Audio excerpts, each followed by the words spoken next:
पीले दांत वाली बहू। रंजना कभी ब्रश नहीं करती थी। उसे कितनी बार उसके माँ बाप ने डांटा, लेकिन उसका कोई असर उस पर होता ही नहीं था, जिस कारण से उसके दांत पीले पीले हो जाते हैं। शादी के बाद अरे बहू, वैसे तो तुझ में कोई कमी नहीं है, पर तेरे दांत इतने पीले कैसे हैं बेटा? कैसे मतलब?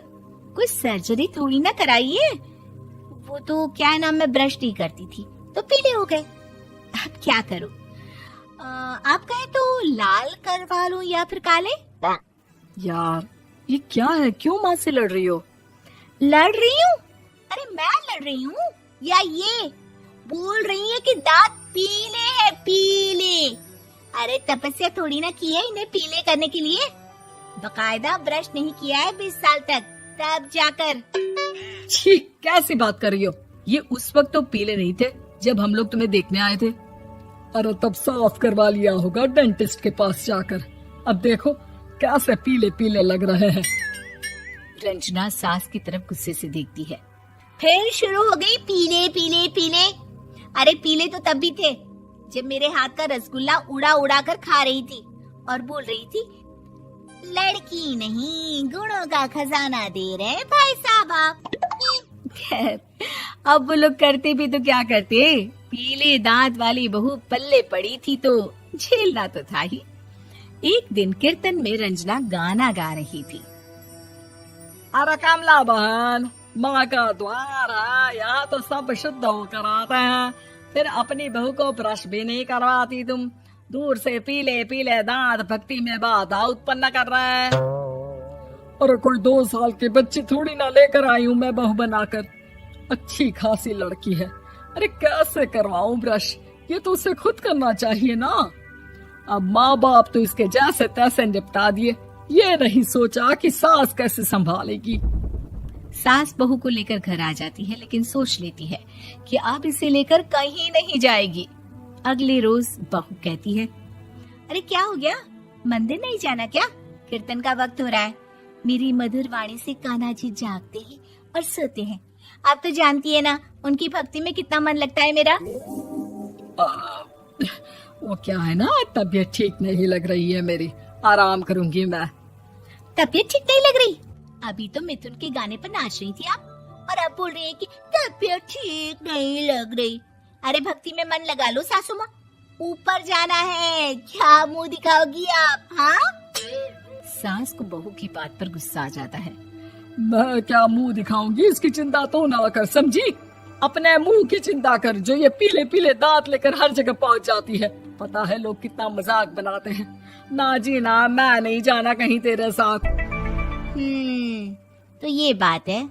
कोई ना, मत जाओ, मैं अपने कमरे में ही बैठकर भक्ति कर लूंगी। ऊपर वाला दांत थोड़ी ना देखता है, मन देखता है, भावना देखता है।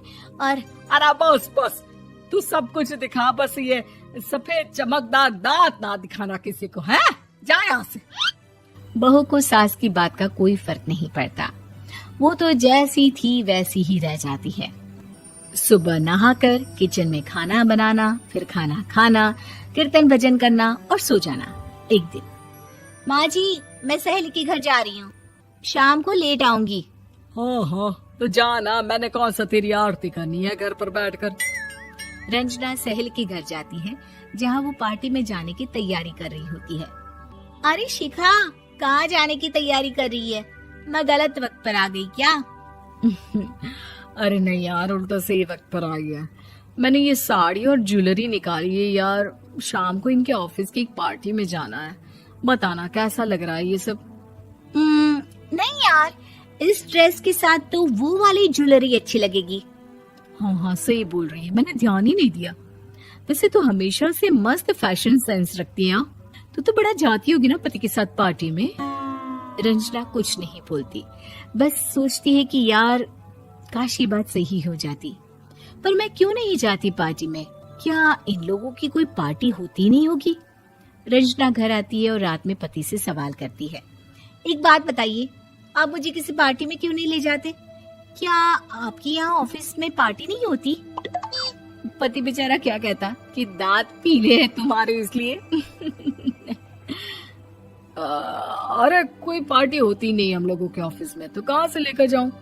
और मार्केट, मॉल, कहीं वीकेंड घूमना, कहीं तो।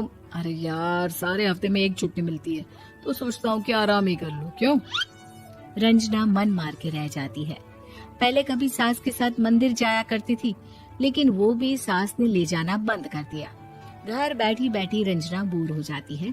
तभी उसे आइडिया आता है और वो मायके जाने का सोचती है। सासू माँ, 2 दिनों के लिए मम्मी के घर जा रही हूँ। अच्छा अच्छा ठीक है, आराम से जा।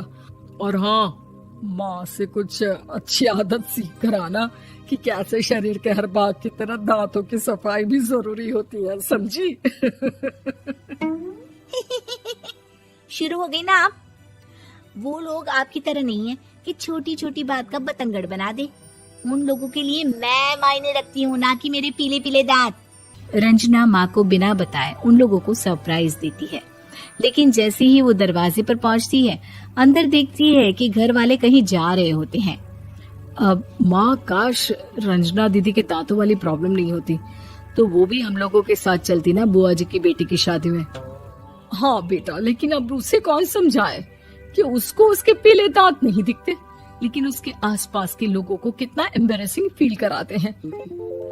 मुझे तो कितनी बार उसके स्कूल की टीचर ने शिकायत की कि उसके साथ कोई लड़की बैठना भी नहीं चाहती, और ना ही कॉलेज में कोई उससे बात करना चाहता था। लेकिन पता नहीं क्यों उसे ये बात समझ में ही नहीं आती। कोई कमी नहीं है उस लड़की में, बस यही कि दांत पीले हैं। वो तो भला हो जीजाजी और उनकी माँ का, जो दीदी को जैसी है वैसे ही रखा हुआ है। रंजना को अपने घर वालों की बात सुनकर बहुत दुख होता है। वो सोचती है कि वो क्या करे, लेकिन फिर वो सीधा डेंटिस्ट के पास जाती है, अपने दांत चमकाती है और कसम खाती है कि वो रोज ब्रश करेगी। अरे क्या हो गया? तुम तो 2 दिनों के लिए गई थी ना, पर कोई ना, अच्छा है, चलो आ गई तो। रंजना सास के सामने आकर खड़ी हो जाती है और पूरी स्माइल करती है, उसके चमकदार दांतों को दिखाती हुई। है? चले मंदिर। माँ, मुझे माफ कर दीजिए, मैंने आप लोगों को बहुत एम्बैरेसिंग फील करवाया। मैं आज से रोज ब्रश करूंगी।